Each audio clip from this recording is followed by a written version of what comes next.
ജിസ്മോളും കുഞ്ഞുങ്ങളും ജീവനൊടുക്കിയ സംഭവത്തിന് പിന്നാലെ കേരളം ഏറെ ചർച്ച ചെയ്തത് ഏറ്റുമാനൂർ SHO അൻസൽ അബ്ദുള്ളിൻ്റെ ഫേസ്ബുക്ക് പോസ്റ്റാണ്. ഈ വർഷം ജനുവരി 1 മുതൽ മാർച്ച് 30 വരെ 700 പരാതികളാണ് ഏറ്റുമാനൂർ സ്റ്റേഷനിൽ മാത്രം വന്നിട്ടുള്ളത്. അതിൽ 500-നടുത്ത് കുടുംബ പ്രശ്നങ്ങൾ. ഈ പരാതികളിൽ പോലീസിൻ്റെ ഇടപെടലുണ്ടാകാറുണ്ട്. നിരവധി ആത്മഹത്യകൾ തടഞ്ഞിട്ടുണ്ട്. എന്നാൽ 2 മാസം മുൻപ് ചിതറിത്തെറിച്ച ഷൈനിയുടെയും 2 കുഞ്ഞുങ്ങളുടെയും ശരീരങ്ങൾ ഇൻക്വസ്റ്റ് നടത്തുമ്പോൾ എൻ്റെ മക്കളുടെ മുഖമാണ് മനസ്സിൽ വന്നത്. ഒരു തവണയെങ്കിലും ഷൈനിയും മക്കളും ഞങ്ങളെ കണ്ടിരുന്നുവെങ്കിലെന്ന് വെറുതെ ആഗ്രഹിച്ചു പോയ നിമിഷങ്ങളുണ്ട്. പിന്നാലെ ഏറ്റുമാനൂരിലും തന്നെ വീണ്ടും സമാന സംഭവം. ആ കുഞ്ഞുങ്ങളുടെ മുഖം മനസ്സിൽ നിന്നും പോകുന്നില്ല. കഴിഞ്ഞ രാത്രി കണ്ണു കൂട്ടിയടയ്ക്കാൻ പറ്റാത്ത അവസ്ഥയായിരുന്നു.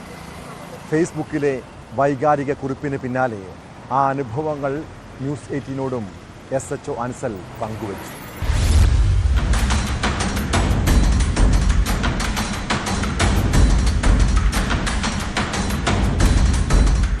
ഷൈനിയുടെ ആത്മഹത്യ, അതിന് പിന്നാലെ ഇപ്പോൾ ജിസ്മോളുടെ ആത്മഹത്യ, അതും കുട്ടികളുമായി ആത്മഹത്യ ചെയ്യുന്നു. അതിനിടെയാണ് ഏറ്റുമാനൂർ SHO അൻസിൽ അദ്ദേഹം വൈകാരികമായൊരു ഫേസ്ബുക്ക് പോസ്റ്റ്, പോലീസിന്റെ നിസ്സഹായാവസ്ഥ, ഇതെല്ലാം കൈകാര്യം ചെയ്യേണ്ടി വരുന്ന നിസ്സഹായാവസ്ഥ, പോലീസ് ഇവിടെ ചെയ്യുന്ന കാര്യങ്ങൾ, ഇതൊക്കെ അതിജീവിച്ചും ഈ മനുഷ്യരൊക്കെ ആത്മഹത്യയിലേക്ക് പോകുന്നു എന്നുള്ളതാണ്. ഞങ്ങളുടെ അടുക്കൽ ഒരു കുടുംബ പ്രശ്നം അല്ലെങ്കിൽ അതുപോലെ ഒരു മെന്റലി ഡിപ്രസ്ഡ് ആയിട്ടുള്ള ആൾക്കാർ വരുവാണെങ്കിൽ ഞങ്ങൾ തീർച്ചയായിട്ടും അതിനൊരു പരിഹാരം ഉണ്ടാക്കിയിരിക്കും. ഇതുപോലെ ഇന്നലെ മരണപ്പെട്ട ലേഡിയും അതുപോലെ തന്നെ ഷൈനി, ഇത്തരത്തിലുള്ള ആ ലേഡീസൊന്നും നമ്മുടെ സ്റ്റേഷനിൽ പരാതിയായിട്ട് നാളെ ഇതുവരെ എത്തിയിട്ടില്ലായിരുന്നു.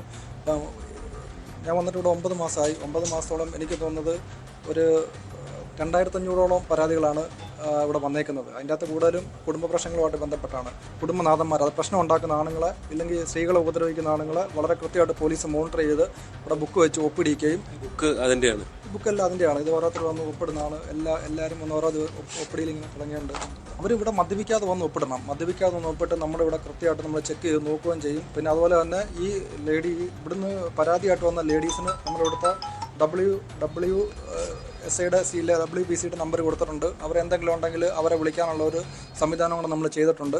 ആ ലേഡി പറയണം, എൻ്റെ ചേട്ടൻ ഇല്ലെങ്കിൽ എൻ്റെ ഹസ്ബൻഡ് എൻ്റെ ഉപദ്രവങ്ങളെല്ലാം നിർത്തി, യാതൊരു പ്രശ്നവുമില്ല, ഞങ്ങൾ സന്തോഷത്തോടെ ഹാപ്പിയായിട്ട് ജീവിക്കുന്നു എന്ന് പറയുന്നവരും വരെ ഇവിടെ ഒപ്പിടിക്കുന്നുണ്ട്. അപ്പം അതുകൊണ്ട് തന്നെ സൂയിസൈഡുകൾ കുറയുന്നുണ്ട്. ഞങ്ങൾ അടുക്കൽ വരുന്ന പരാതികളൊന്നും സൂയിസൈഡായിട്ടാണ്. ഈ 2 സംഭവം ഉണ്ടാകുന്നത് പോലീസിന്റെ മുന്നിൽ എത്തിയിരുന്നെങ്കിൽ ഇവരെ എങ്ങനെയെങ്കിലും രക്ഷപ്പെടുത്താമെന്നുള്ളതാണ്. തീർച്ചയായിട്ടും അത് വളരെ ആത്മവിശ്വാസത്തോടെ തന്നെയാണ് ഞങ്ങൾ പറയുന്നത്. ഞങ്ങൾ ഏതെങ്കിലും തരത്തിലുള്ള ഒരു സൊല്യൂഷൻ അതിന് കണ്ടെത്തിയേനെ എന്ന് ഉറപ്പുണ്ടായില്ല. പോലീസ് ഓഫീസർ എന്ന നിലയ്ക്ക് ഒരു മനുഷ്യൻ എന്ന ഒരു വികാരമുണ്ട്, ഒരു അച്ഛൻ എന്നൊരു വികാരമുണ്ട്. ഷൈനിയുടെയും അതുപോലെ തന്നെ കുട്ടികളുടെയും ബോഡി അവിടെ ഇൻക്വസ്റ്റ് ടേബിളിൽ കടത്തുമ്പോഴത്തേക്ക് നമുക്കൊരു ഫീലിംഗ് ഉണ്ട്. ആ ഫീലിങ്ങിൻ്റെ പുറത്താണ് ഞാൻ ആ ഫേസ്ബുക്ക് പോസ്റ്റ് ഇട്ടത്. ഏത് സർക്കാർ ഓഫീസിൽ പോകുന്ന പോലെയും പോലീസ് സ്റ്റേഷനിൽ വരാം.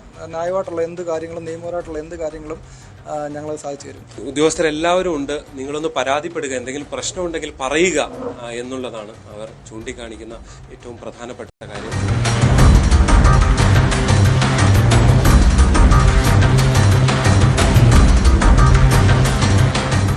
ഏറ്റുമാനൂർ പോലീസ് സ്റ്റേഷനിൽ നിന്ന് G. ശ്രീജിത്ത്, ന്യൂസ് 8.